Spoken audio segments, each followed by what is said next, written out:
வீடியோல பார்த்துட்டு இருக்கிற இந்த ஒரு குழந்தை தீர்த்தகிரி கோவில நிறைய பேர் பார்த்திருப்பீங்க. இந்த குழந்தைய இனிமே நம்ம தீர்த்தகிரி கோவில பார்க்கவே முடியாது. அதுக்கான காரணம் என்னன்றதா இந்த வீடியோல பார்க்க போறோம். நம்ம தீர்த்தகிரி முருகன் கோவில் போகும்போது என்ட்ரன்ஸ்ல இந்த குழந்தைய நீங்க பார்த்திருப்பீங்க. இந்த குழந்தை வந்து ஒரு ஆண் குழந்தைன்னு சொல்லப்படுது.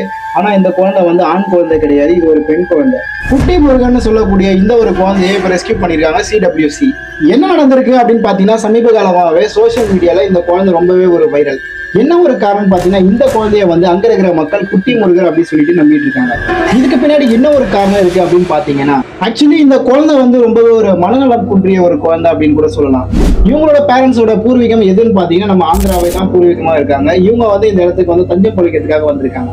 அப்படி இருக்கும் போது இந்த குழந்தைய வச்சு எப்படியாச்சும் நம்ம காசு சம்பாதிக்கணும் அப்படின்ற ஒரு மைண்ட் செட்ல என்ன பண்ணிருக்காங்கன்னா, இந்த கோவிலுக்கு கூட்டு வந்து பட்டை அடிச்சு அதுக்கு வந்து துணியை போட்டு அதை வந்து உட்கார வச்சு அதுல வர வருமானத்தை வச்சு இவங்களோட பேரண்ட்ஸ் வந்து சாப்பிட்டுட்டு வாழ்ந்துட்டு இருந்திருக்காங்க.